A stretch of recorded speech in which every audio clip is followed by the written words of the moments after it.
Alright, where did I put the... Pikachu! Those Herba Mystica with my research! Pikachu.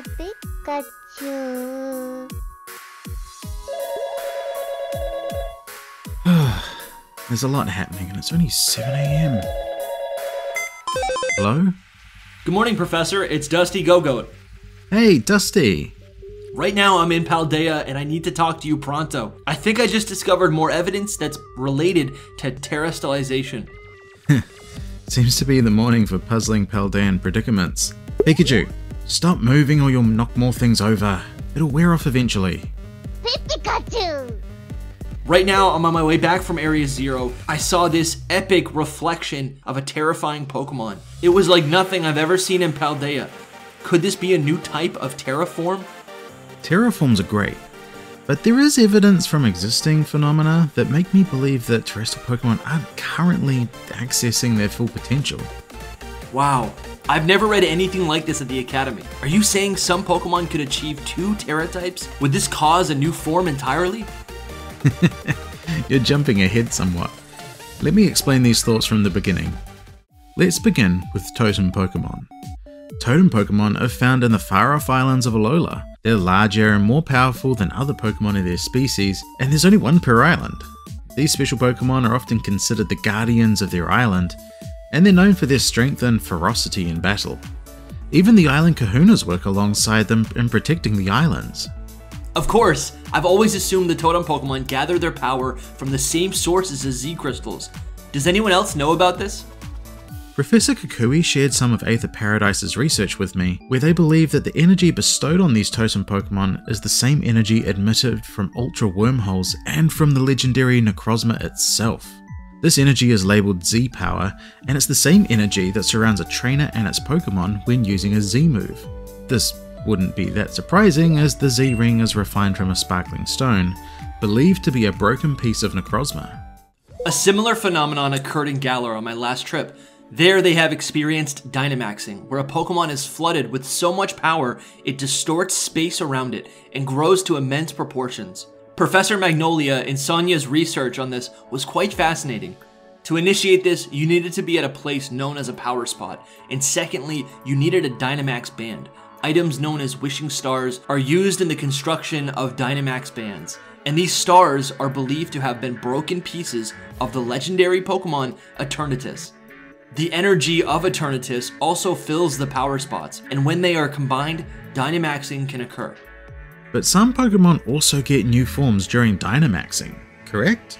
Exactly. Some Pokemon can be susceptible to absorbing more of this power than others. In these cases, a Pokemon will instead Gigantamax, growing even larger, more powerful, and changing their physical form and ability. It's really quite impressive. During my vacation to the Isle of Armor, I witnessed Max Honey and Max Mushrooms, and if these are turned into a soup, it can give any Pokemon of these species the ability to Gigantamax.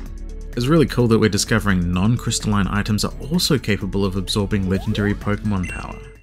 Upon doing some research into the legends of different lands, I discovered some similarities in the Hisui region, or Ancient Sinnoh. As compiled by Professor Lamington around 1,000 to 2,500 years ago, he witnessed 3 instances of Pokemon being given additional power. That's right, there were alpha Pokemon. Terrifying Pokemon of great size, power, and anger.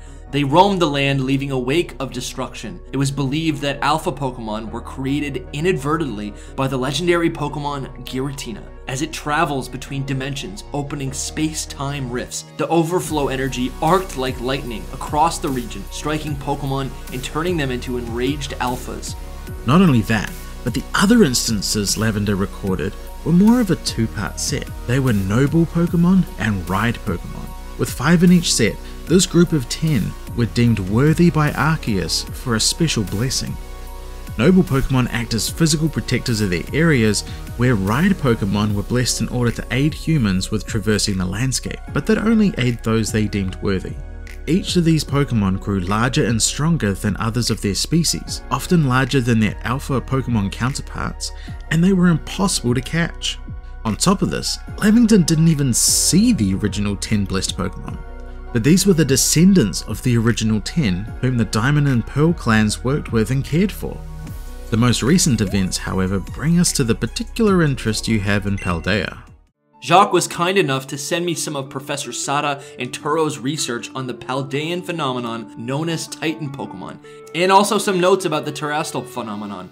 Within Paldea, a strange energy emits from within the crystals in the central crater. This is what I saw, and also some plants known as Herba Mystica. Which Pikachu consumed all of. Pikachu! Yeah, these herbs were found to have absorbed some of this energy. Similar to Max Mushrooms in Galar, when the Herba Mystica was transplanted back on the surface, Pokemon raided the gardens, devouring the herbs and growing into Titans. The crater's crystals were also used in creating the Terra Orbs, single charge items that allow trainers to terastallize their Pokemon, temporarily changing their elemental type during battle. Research on this is fairly new, so there are still some pieces of the puzzle missing, and the source of all of this power is yet undetermined. And yet, enough pieces are there to begin seeing the pattern at work once more. Do you really think we're on the brink of discovering a new form of Pokemon?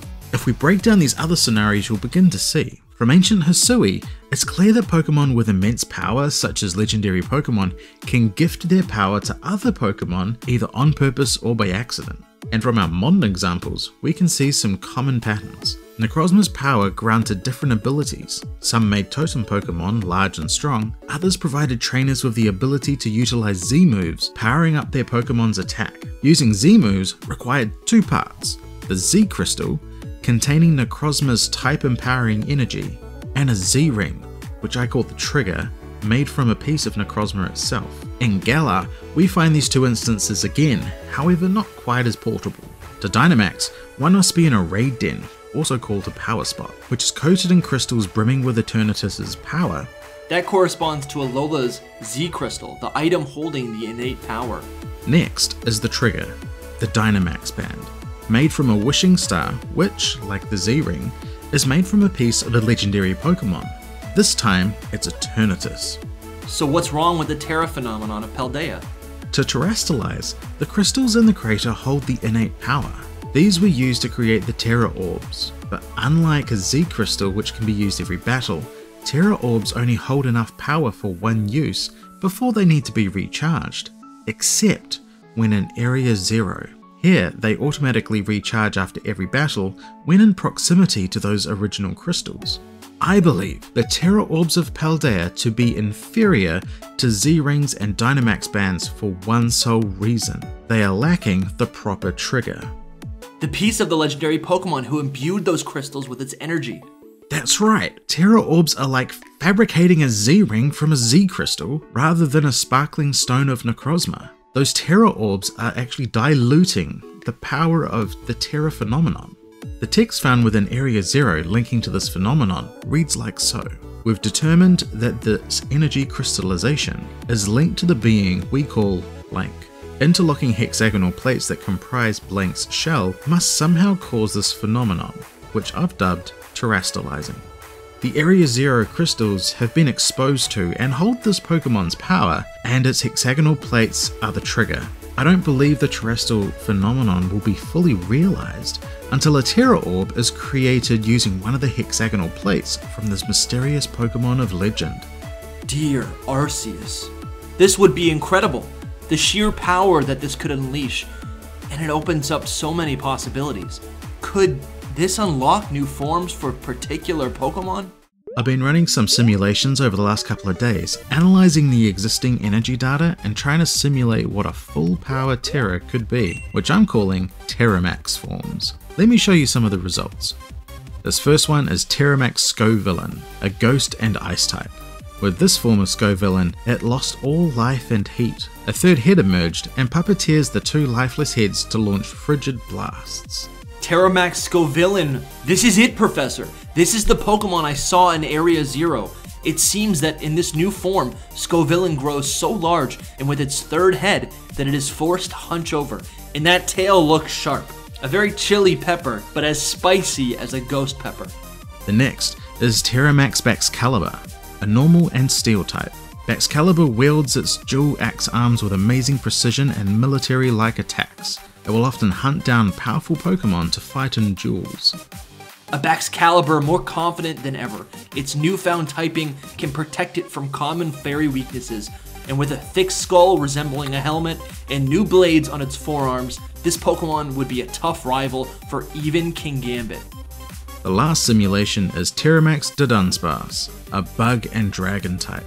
TERAMAX Dunsparce becomes the apex predator in any area that it claims as its own. It is unable to be surprised or ambushed due to its ability to sense air vibrations.